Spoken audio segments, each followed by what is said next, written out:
Hi, this is Scott Garibay, and I want to talk today about Dungeons & Dragons 5th Edition, and I specifically want to talk about Wild Beyond the Witchlight, and specifically experience and leveling in Wild Beyond the Witchlight. So, I really think that Wild Beyond Witchlight has turned out to be a very, very important book. There's a couple things that are happening in Wild Beyond the Witchlight that haven't happened in previous adventures, and I want to focus today on experience, right? So let's talk about experience and how you level in Wild Beyond the Witchlight. Okay, by the way, spoilers for Wild Beyond the Witchlight in this.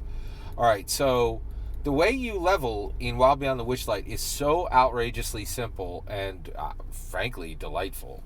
So how do you level in Wild Beyond the Witchlight? So first of all, Wild Beyond the Witchlight assumes that you will start at first level. First of all, I think that's super weird. I don't start at first level in Dungeons & Dragons 5th Edition at all anymore. I start at 4th level because I want to give people a little bit of juice.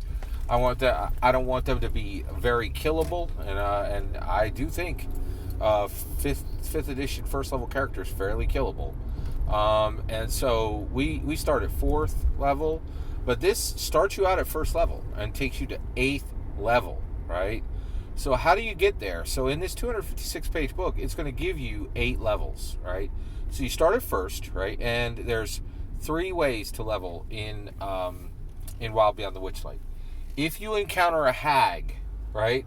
So there's this group called the Hourglass Coven in Wild Beyond the Witchlight, and essentially there are 3 hags in the Hourglass Coven, and these hags, when you encounter them, you every time you encounter a hag and live, you gain a level. There's 3 hags in the game, so that'll take you to 1, 2, 3, 4. Right? First hag encounter will take you to level 2. Second hag encounter will take you to level 3. Third hag will take you to level 4, right? Every time you go to a new hag realm, right? So what are the 3 hag realms? Hither, thither, and yon. There's 3 hag realms, okay?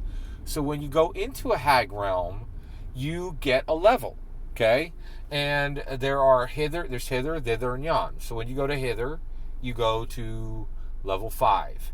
And when you go to thither, you go to level 6. And when you go to yon, you go to level 7, right?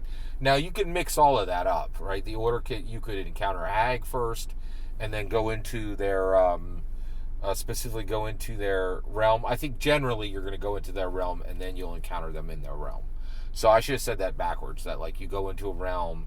So you go into thither, that's going into a hag realm. You get, 1 level, and then you encounter that hag in her hag realm, and that is going to take you to level, plus 1 level, right? And then last, the 3 hag realms, hither, thither, and yon, are all Prismeer, right? It's one realm that's been split up between 3 hags. And Zibelnia, who is actually Igwilv, right, is Zibelnia, if you help Zibelnia restore her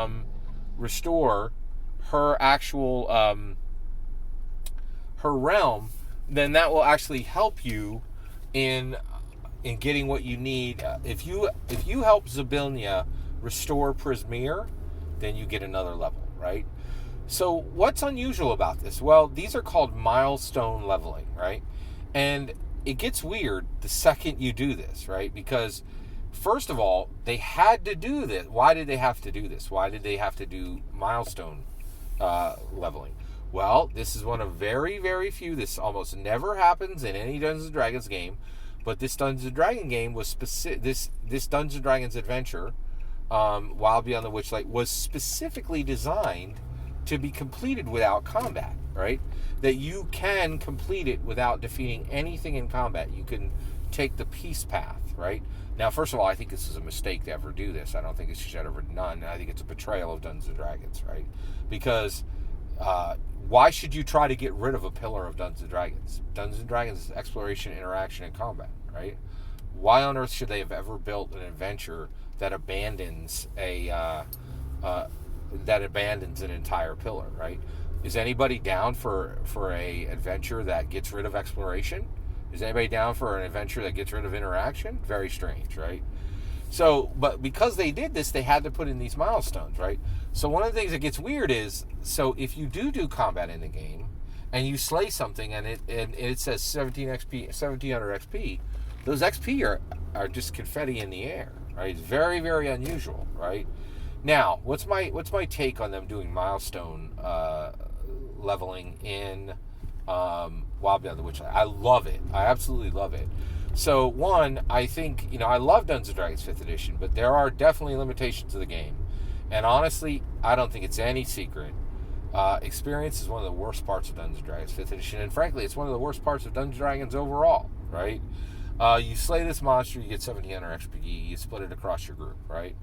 The reality is, there's a ton of math that is in Dungeons & Dragons, like, let's do this balanced combat encounter, and this is how many XP you should be getting, and like, it's just a crap ton of math, which is really great for people who are really good at math and love to sit down and do a bunch of homework in the middle of their Dungeons & Dragons game, or before or after their Dungeons & Dragons game. But I think it's terrible. And actually, I'll tell you right now, Sly Flourish, all the best dungeon masters in the world don't use Dungeons & Dragons leveling, right? Like, they don't do it, right? So I'm super down with this milestone thing. I think it's great that there's an official canon book that says you can forget all that noise. It ain't helpful, right? And it overcomplicates the game. So I'd love to see official Dungeons & Dragons WotC staff saying, yeah, our game is way too complicated. Here's a way that you could make it much, much simpler, right? And I absolutely love that. So I'm really, really, I'm thrilled with that. So that's my opinion on Wild Beyond the Witchlight. I really love that this is in the game now. And I love that, this is an encouragement and an invitation and permissioning of Dungeons & Dragons, of Dungeon Masters, to do milestone leveling, which I think is much better than traditional leveling. That's my take. What do you think? I'd love to hear your thoughts. Let me know in the comments below. Please consider liking and subscribing. Have a wonderful millennium.